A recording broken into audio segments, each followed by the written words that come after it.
Rikthehemi tani në studion e Sportfolios.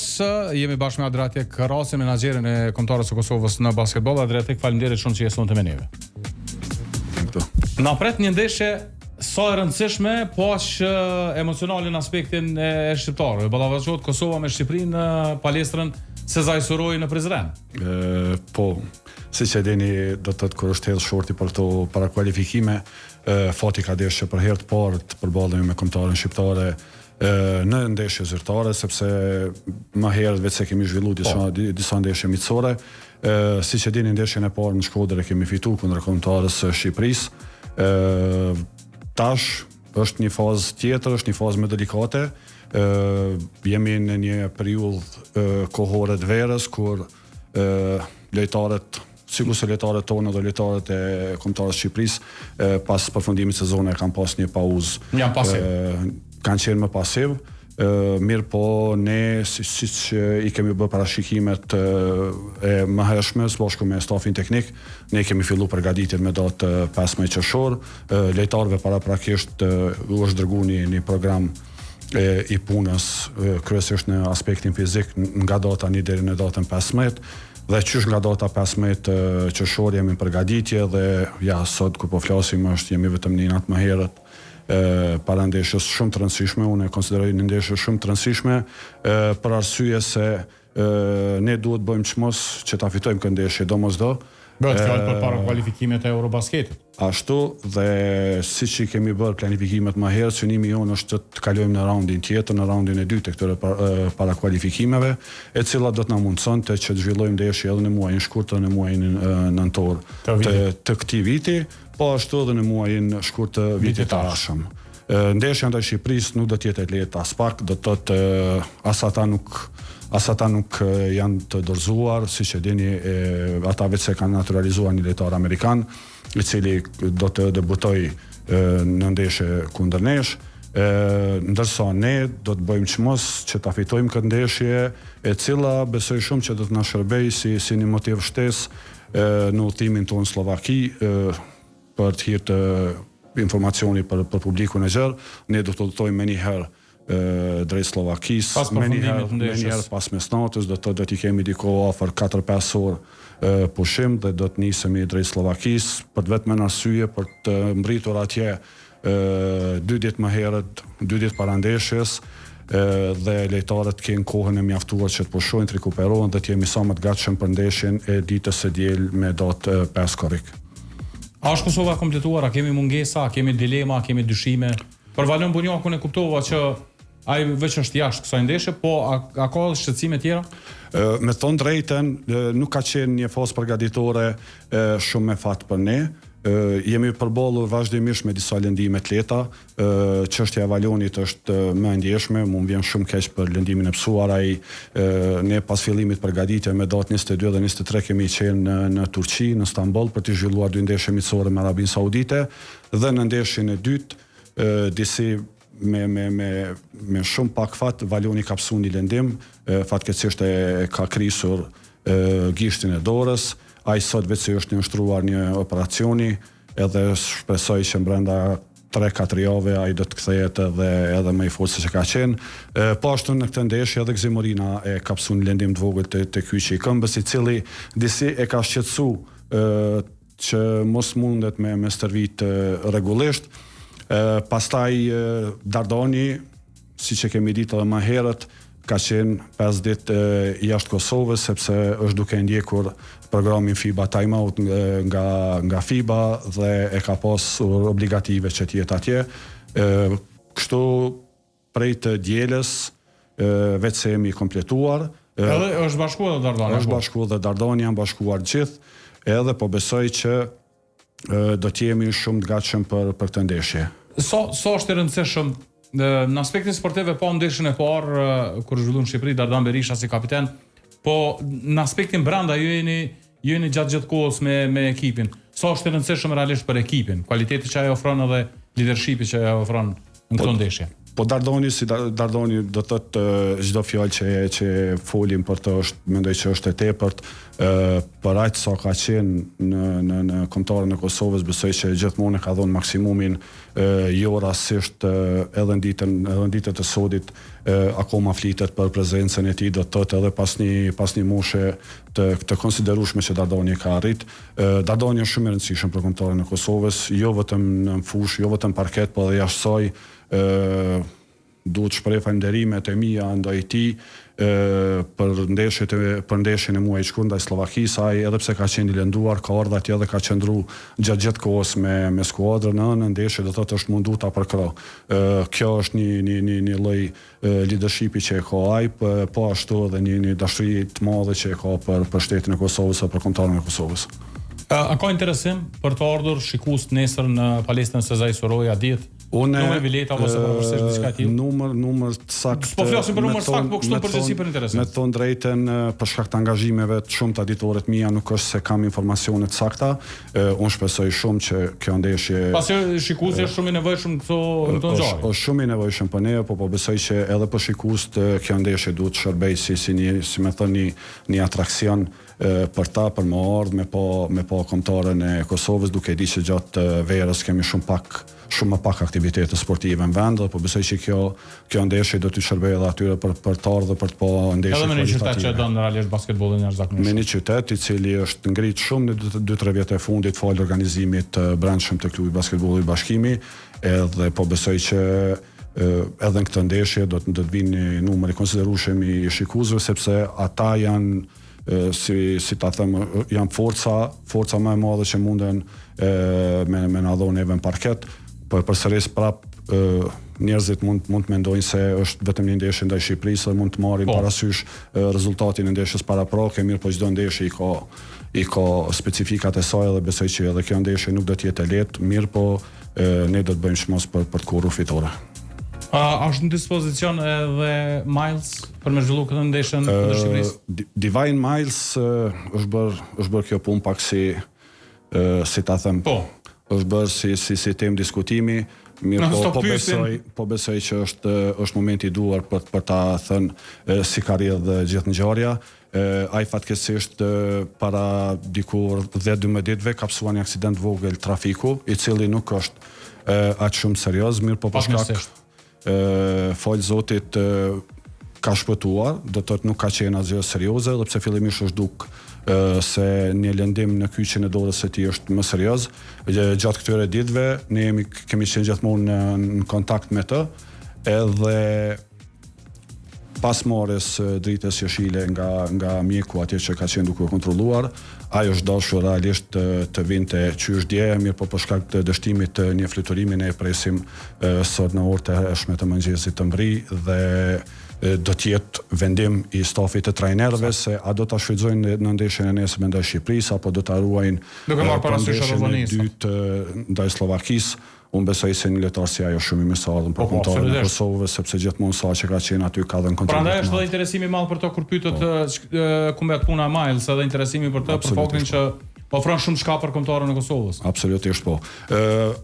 Ai edhe më herët ka pas leje nga selektori, sepse qysh kur i kemi dërgu ftesën diku nga mesi muajit maj, pasi që i kemi dërgu datat e përgatitjeve dhe datat e ndeshjeve zyrtare, ai ka kërkuar disa ditë të bashkangjitet me kombëtarën tonë disa ditë më vonë, mirë po pas kësaj ka rrjedh kjo fatkeqësi, mirë po shpresoj shumë se gjithë kjo histori e trisht e kemi lënë mbrapa dhe nga nesër do të jemi gjithë së bashku.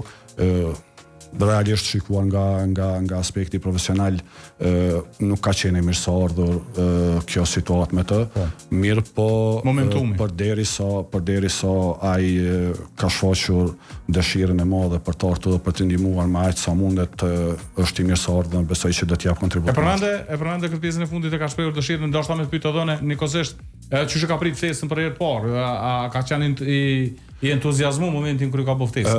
Realisht unë gjatë gjithë kohës moj kontakte me lojtarët e naturalizuar që i kemi, me Miles kur ka ardhur në muajin shkurt për të zhvilluar ndeshjen ndaj Slovakisë, ne vetë se i kemi diskutuar për Windowsin e verës, ai qysh atëherë e ka konfirmuar pjesëmarrjen, pastaj diku rreth një muaj e pak para se me I fillu përgatitjet, kur I kam dërgu ftesën dhe kur kam bisedu 2-3 herë me të në telefon, ai po ashtu e ka konfirmu. Gjithë kjo ka qenë zgjedhje e stafit të trajnerëve, me thënë drejtën unë gjithmonë u dha opsionet se kush nga lojtarët e naturalizuar janë të gatshëm për të ardhur, ndërsa duke parë dhe performancën e muajit shkurt, trajnerët kanë konsideruar se Miles si organizator, si playmaker, ka qenë I domosdoshëm për të qenë aty, dhe pra po e them, me rëndësi është që ai të mbërri sipas planifikimeve të fundit që kemi bërë, dhe besoj që nesër, ndoshta edhe me vendim të trajnerëve, mund të ketë disa minuta për të na ndihmuar. Ku është arma e fortë e Shqipërisë, edhe ku është arma e fortë e Kosovës sipas juve? Në këtë ndeshje unë mendoj kështu, Shqipëria nuk ka çfarë të humbë. Do të thotë Shqipëria I ka 3 humbje nga 3 ndeshje deri tash, edhe ndeshja e 4 për ta nuk është se ka ndonjë peshë madhe. Unë mendoj se gjithmonë këto ndeshje janë shumë të vështira për t'i luajtur, kur kësi lloj kombëtarësh përballë, një forcë, një ndihmëse e madhe për ta mund të jetë lojtari amerikan që ka ardhur, mirë po duhet pasur parasysh se edhe Shqipëria I ka disa mungesa të konsiderueshme, të disa lojtarë me shumë eksperiencë, të cilët tradicionalisht kanë qenë aty dhe kanë luajtur për Shqipërinë. Nuk e di cila është arsyeja pse nuk kanë ardhur, nga informacionet që kam mungojnë 2-3 lojtarë kryesor nga ta, mirë po është kthyer edhe Daniel Lekndrejaj edhe lojtari amerikan që kanë sjellë. Ndërsa tek ne besoj që pikë pari kualitetin individual e kemi shumë më të lartë se sa kombëtarja e Shqipërisë, do të thotë niveli lojtarëve tonë vendor është më I lartë se ta. Edhe po besoj që kemi bërë shumë punë të mirë gjatë kësaj faze përgatitore, duke marrë parasysh që kemi zhvilluar 2 ndeshje miqësore, besoj që duhet me na shërbyer neve si avantazh. Mirë po gjithë kjo pritet ta shfaqim nesër në ndeshje. Besoj shumë që në qoftë se arrin disa lojtarëve kyçton të tregojnë atë nivelin e potencialit tyre, besoj që mund ta fitojmë këtë ndeshje. Pse u zgjodh Arabia Saudite për miqësorë? Ka pas në një ndërlidhje me këtë fazën ku jemi? Jo, me thonë drejtën, gjithçka ka ardhur, gjithçka ka ndodhur në mënyrë të rastësishme. Ne ishim në një fazë ku ishim duke kërkuar kundërshtar për ndeshje miqësore, duke pas parasysh se 2-3 javë përgatitje mund të jenë edhe monotone, sepse është rutinë e njëjtë e përditshme, ndërsa në ndërkohë vetëm disa ditë, mos them 3-4 ditë para fillimit të përgatitjeve, ka ardhur një ftesë nga një kompani turke e cila merret me organizimin e kampeve servitore dhe ndeshje miqësore, të cilët na kanë shfaqur si mundësi dhe si kërkesë nga kombëtari Arabi Saudite që ta kenë një kundërshtar për 2 ndeshje miqësore. Normalisht se ne e kemi pranuar me një herë, duke pas parasysh se edhe ne ishim kërkim të diçkaje të tillë, edhe gjithçka ka ardhur do të thotë në mënyrë të rastësishme, mirë po na ka shërbyer shumë, ka qenë një periudhë 2 ditore e shkurt, mirë po shumë e frytshme për ne. Po ndalemi tash kurimet e fundit të intervistës te organizimi që u bë për shtetet e vogla dhe pjesëmarrja e Kosovës, nëse nuk po gabojmë tash nga informacionet, përfunduan vajzat në vendin e 3, edhe cilat janë aktivitetet e grupmoshave pas e keni shumë aktivitete shpërndame në këtë periudhë. Gjithsejt ma shumë se 2 dur ju duhen tash. Gjithsejt nëse I përfshim edhe kombëtarët 3 që nuk kemi mundësi pa I përfshi, do të thotë I kemi pas ose do t'i kemi gjatë kësaj vere aktivitete me 8 kombëtare. Kombëtarja 3-3 si ka përfunduar aktivitetin. Po kthehemi te FIBA Small Countries, e cila është organizuar në Pej këtë verë. Ka përfunduar. Unë jam I lumtur për punën që u bë te kombëtarja e seniore e femrave. Fati nuk ka deshur me mi arrit objektivat tona, qëllimi jon ka qenë që ta arrijmë finalen. Jo, aty jemi ndesh me Shqipërinë. Po, gjithmonë duke pas parasysh punën shumë serioze, punën shumë mirë që është bërë edhe nga lojtarët dhe nga stafi I trajnerëve. Jam shumë I lumtur që kemi ardhur me një nivel kur nuk jemi vetë kënaqur as me medaljen e bronz, do të thotë kemi synuar diçka më shumë. Besoj që në të ardhmen do ta kemi mundësinë shumë më të madhe për të arritur suksese. Këtë e them me arsye se ka ardhur një gjenerat e vajzave të reja, cilat vetë se kanë qenë për Kolegjin Shtetet Bashkuara të Amerikës dhe tash janë afër përfundimit ose janë duke u zhvilluar në programe të mira, edhe besoj që niveli kombëtarës femra do të ngritet nga gadalë dhe ato vajza kanë me pas të ardhmë shumë dritur. Tek përfaqësuesit e reja do të thotë i kemi në konkurrencën e meshkujve i kemi gjeneratat U20, U18 dhe U16, ndërsa te femrat i kemi vetëm U18 dhe U16. Gjitha këto do të marrin pjesë në kampionate evropiane në divizione të ndryshme. Përfaqësuesja U16 e djemve veç sot është nisur drejt Armenisë, ku do të zhvilloj kampionatin evropian në divizionin C nga data 4 deri 12 në Yerevan. Pastaj kështu me radhë javës tjetër fillon kampionati U16 i vajzave, cila do të udhtojnë në Malta, sepse Malta është organizatore i këtij kampionati. Me datë 9 korrik, udhton kombëtarja U20 e meshkujve në Slovaki dhe në pjesën e fundit të muajit korrik na ngelen vetëm 2 kombëtarët U18 vajza dhe djem. Njëra do të organizojmë në Pej, FIBA kampionatin evropian U18 për vajza do të organizojmë në Pej. Kemi një gjenerat mirë me shumë talente, shpresoj shumë që do të mund të arrijm fitoren e këtij kampionati, ndërsa djem do të marrim pjesë në FIBA kampionatin evropian i cili organizohet në Shkodër në Shqipëri. Me këtë gjeneratën e njëjtë para 2 vitesh kemi triumfuar në Shqipëri, njësoj, besoj që jo vetëm si rastësi, po besoj shumë që do të arrijm prap ta fitojmë të kampionata dhe të rikthehemi në divizionin B, sepse besoj që sidomos gjenerata U18 duhet jetë patjetër pjesëmarrëse në divizionin B. Adriatek, faleminderit shumë për këto informacione. Ju uroj shumë fat djemve nesër në ndeshjen kundër Shqipërisë. Edhe harrova me përmend se mos më na ikën fund, gjasat e Kosovës mbeten të hapura për kualifikim fazën tjetër, qoftë me fitoren ndaj kundërshtarit arshëm, qoftë përmes pozitës së dytë më të mirë, nëse nuk gaboj tash. Jo, kemi drejt, do të thotë këtu në këtë fazë parakualifikuese janë 3 grupe, do të thotë fituesit e 3 grupeve. Fituesit shkojnë direkt. Fituesit e 3 grupeve shkojnë direkt, ndërsa kombëtarja e dytë e ranguar më së miri, do të thotë shkon si e katërta, si kombëtarja e katërt. Vetëm një pozitë pra. Vetëm një pozitë do të thotë e dytë, ajo cila është më e mira. Me thonë drejtën çysh muaj nëntor ka ndodhur një befasi e madhe, nëse mund ta quaj befasi, sepse fitoria e çdo kujt duhet çmohet. Norvegjia kanë poshtur Bullgarin, pastaj kanë poshtur edhe Armenin, do të thotë i ka bërë qysh në start 2 fitore.